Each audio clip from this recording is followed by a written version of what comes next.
Senhor esteja convosco. Ele está no meio de nós. Proclamação do Evangelho de Jesus Cristo, segundo Mateus. Glória a vós, Senhor.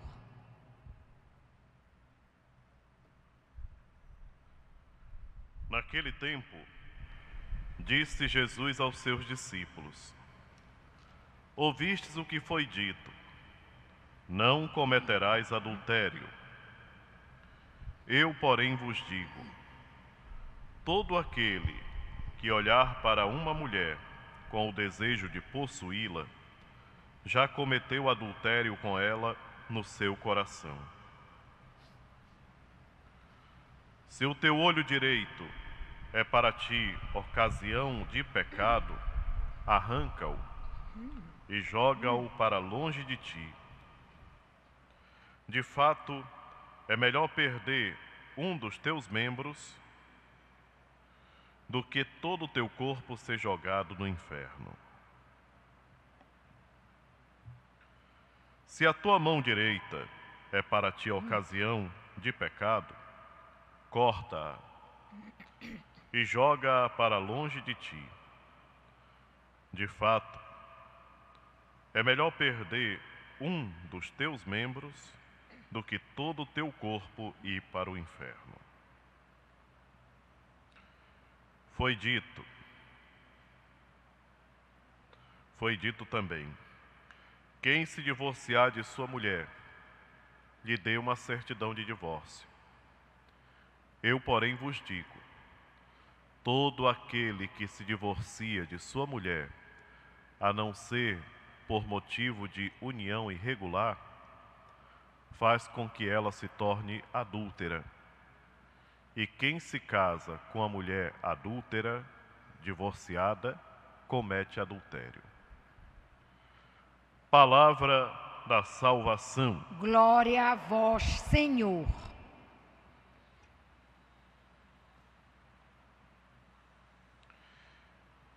Queridos irmãos e irmãs,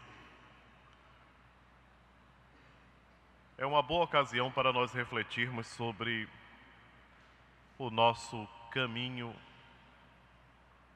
como discípulos e discípulas de nosso Senhor Jesus Cristo. É sempre bom recordar que a primeira característica do discípulo é o desejo de aprender. Ninguém consegue ser discípulo se não tem dentro de si a vontade de aprender. E eu espero que cada um de nós que participa da igreja, que assumiu o seu próprio batismo com consciência, tenha em si esse desejo de aprender com nosso Senhor Jesus Cristo. É a coisa mais elementar, porém é a coisa mais importante. Não basta dizer que é católico, não basta dizer que é cristão. É necessário que no mais íntimo nós tenhamos de fato o desejo de aprender com o Mestre. Senão, nós estaremos repetindo na vida aquilo que tantas vezes nós reprovamos dentro das salas de aula, em algumas situações em que nós estávamos ali interessados em aprender alguma coisa e percebíamos colegas que vinham porque tinham que vir, porque alguém empurrava, porque naquele horário estava determinado que ele viesse para a aula. Quantos de nós nos deparamos com essa situação? E quantos de nós depois tivemos a oportunidade de ver que aquelas pessoas que realmente participavam da formação, da aula, de qualquer jeito, não conseguiram bons resultados? Procuremos aplicar isso dentro da nossa vida como filhos e filhas de Deus. Como é que nós participamos de uma celebração eucarística? Como é que nós ouvimos a palavra que é proclamada? Hoje, na primeira leitura que nós ouvimos, na continuidade dessa narração dos acontecimentos com o profeta Elias, nós percebemos que Elias, homem de Deus, se refugia numa gruta, vai buscar no deserto a tranquilidade e a segurança que ele quer para poder fazer uma experiência com Deus e uma experiência de Deus. E essa atitude de Elias é muito importante para nós, porque quando nós buscamos Deus, nós somos tentados a procurar em coisas grandiosas. E a narração que nós ouvimos hoje do primeiro livro dos Reis nos mostra que Elias encontrou Deus na simplicidade. Na simplicidade de uma brisa. Quantas vezes nós perdemos ocasiões maravilhosas de encontrar com Deus na simplicidade, no silêncio do nosso quarto, naquilo que aparentemente é solidão. Quantas vezes nós fugimos dos ambientes tranquilos porque a solidão nos assusta. E seriam talvez ocasiões maravilhosas para fazermos um momento de oração bem especial. Abrirmos a Bíblia, tomarmos o texto na mão, rezarmos um texto mariano, pedindo por intenções bem especiais que estão no nosso coração, meditar o Evangelho, rezar um texto da misericórdia, e naquela tranquilidade, naquele silêncio, nós sentiríamos então a presença de Deus, como o profeta Elias teve a graça de perceber. Muitas vezes nós preferimos o barulho, a agitação, a confusão, achando que ali nós encontraremos Deus. Não. Na verdade, esses momentos de encontro, de louvor, de agitação, eles são momentos em que a gente é chamado a manifestar aquilo que já existe em nós, a fé que já está conosco. Mas é necessário cultivar uma vida interior na simplicidade, no silêncio, mas na presença constante diante de Deus. O Evangelho hoje nos fala de fidelidade. E alguém é tentado a olhar só para a fidelidade conjugal. Mas, na verdade, a primeira fidelidade aqui, que nós somos chamados a viver, queridos irmãos e irmãs, é a fidelidade com Deus. Todas as vezes que nós cometemos uma coisa errada, nós estamos em primeiro momento, em primeira instância, nós estamos maltratando Deus. Porque pai nenhum fica feliz quando vê um filho que se extravia do caminho, que segue coisas erradas, que busca ou que faz opções que lhe custarão muito. É por isso que nós pedimos perdão. Aqui e acolá tem alguém que faz essa interrogação, mas por que toda missa nós temos que fazer um ato penitencial?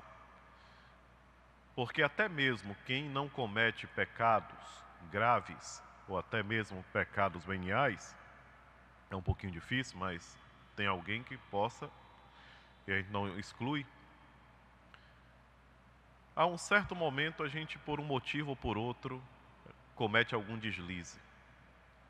E é por isso que, no ato de humildade, nós iniciamos a nossa oração pedindo perdão a Deus. E ao mesmo tempo que nós pedimos perdão a Deus, nós somos chamados também a perdoar. A palavra de Deus hoje nos fala de fidelidade. E nosso Senhor Jesus Cristo, na sua maneira forte de nos dizer, Ele nos diz o seguinte: se o teu olho é ocasião de pecado, entre você perder a vida eterna e o teu olho, é melhor perder o olho. Alguém diz assim, e agora vai todo mundo arrancar o olho? Às vezes arrancar o olho não adianta, não. Não é o fato de arrancar o olho, cortar a mão, que vai resolver o problema. Nosso Senhor Jesus Cristo usa esse exemplo, essa figura, essa imagem forte, para que nós possamos compreender o quanto é grave perder o reino dos céus. o quanto vai ser ruim para nós se nós não chegarmos na conclusão da nossa vida alcançando a meta que é a nossa salvação. É por isso que ele faz essa exposição assim, para que nós possamos compreender realmente que é ruim viver sem um olho. Vamos perguntar para alguém que não tem a visão, como é viver sem ter um dos olhos. Vamos perguntar para alguém que num acidente perdeu uma das mãos ou o pé, ou teve que por um motivo ou por outro perder um pedaço da perna. Vamos perguntar se é fácil. É fácil a vida de uma pessoa que se vê limitada por uma situação dessas? Não é fácil. Mas Jesus está dizendo para nós que perder a salvação é muito pior. Só que nós temos uma resistência a entender as coisas de Deus. Todos nós.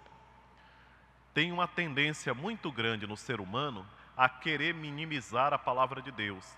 É uma das tentações maiores que nós temos que enfrentar, é essa tentação de minimizar a palavra de Deus. Quantas pessoas que hoje leram esse evangelho, olharam para ele e dizem assim, que exagero. Mas o que ele quer dizer com isso? Isso é coisa passada. Com o sofrimento que a gente passa hoje, com as privações e as dificuldades que nós estamos enfrentando, imagina. Negativo. Nós não podemos minimizar a mensagem que nosso Senhor Jesus Cristo nos dá. Sabe por quê? Porque nós não estamos destinados só a essa vida. Nós estamos aqui caminhando para a vida definitiva. Nós estamos aqui preparando o nosso lugar no céu. Nós estamos aqui procurando cada dia acertar. Tem dias que a gente acerta um pouquinho, tem dia que a gente acerta muito, tem dias que nós não acertamos nada, mas nem por isso nós podemos nos dar o luxo de desistir da luta, jogar tudo para o alto e fazer de conta que a gente não tem nada para construir. Nós temos sim. Cada dia nós estamos construindo um pouquinho desse templo espiritual que somos nós mesmos. E é indispensável para nós, queridos irmãos e irmãs, olhar para o Evangelho e aprender com ele. Essa maneira forte que o Senhor usa para dizer que nós temos que praticar o bem, é a maneira correta para que nós entendamos que, se nós não vivermos de maneira honesta, no reino dos céus nós não entraremos. Nós estamos vivendo um período complicado. Esses dias, aqui e acolá, estão suscitando perguntas como do tipo assim, você costuma dar um jeitinho nas coisas? Você é o tipo da pessoa que gosta sempre daquele famoso jeitinho para arrumar as coisas? Então você é corrupto. Se você sempre dá um jeitinho, sabe, para poder arrumar as coisas, então você é corrupto. É corrupto quem entra num supermercado e abre uma embalagem e começa a comer. É corrupto quem se dá conta que recebeu o troco errado e não volta para restituir aquilo que pegou. É corrupto quem chega fingindo que está mais grave do que os outros no hospital para poder passar na frente. É corrupto também. Tem gente que está mais grave do que ele, mas ele começa a se jogar no chão, a fazer todo tipo de cena para passar na frente. É corrupto quem engana o semelhante com qualquer pretexto. Tem gente que faz até a oração da corrupção. Senhor, o Senhor está vendo, né? Eu estou precisando. E o Senhor se responder assim, eu estou vendo sim, tu está roubando. Né? Nós temos que ter cuidado, por quê? Porque nós somos muito mestres em reconhecer o defeito dos outros, mas somos míopes a reconhecer os nossos defeitos. E a palavra de Deus hoje ela é bem direcionada, sem querer ofender a ninguém, porque a primeira pessoa que vai entrar aqui para poder olhar com atenção sou eu mesmo. Mas a palavra de Deus hoje ela é bem direta para nós. E ela nos diz que no céu não será admitido jeitinho. Sabe o jeitinho?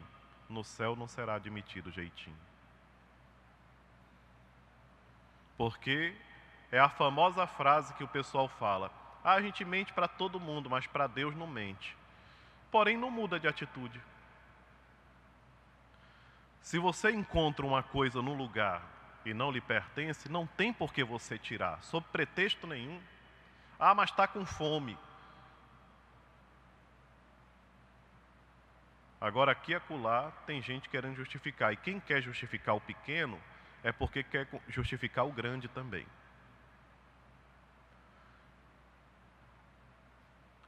Alguns tempos atrás mostraram lá a pessoa que pegava as ofertas na sacristia da igreja, de um lugar aí para fora. E antes de pegar as ofertas, fazia um bonito sinal da cruz na frente de Jesus, né? E aí pegava. Roubo santo? Não existe roubo santo não, viu? Roubo é roubo. Corrupção é corrupção. Errado é errado. Hoje em dia muita gente diz assim, mas ninguém sabe mais o que é certo, ninguém sabe mais o que é errado. Eu digo, sabe sim. O Evangelho está para nos dizer. Nosso Senhor acabou de dizer aqui. Não basta só dizer que não saiu com a pessoa para dizer que não adulterou. Só o fato de olhar e desejar a pessoa comprometida já é adultério. Palavra de nosso Senhor Jesus Cristo, está aqui. E aí ele vai adiante dizendo, se o teu olho te leva a pecar, arranca-o. Se a tua mão te leva a pecar, corta. Se o teu pé te leva a pecar, que não está aqui, mas também faz parte do contexto, arranca-o.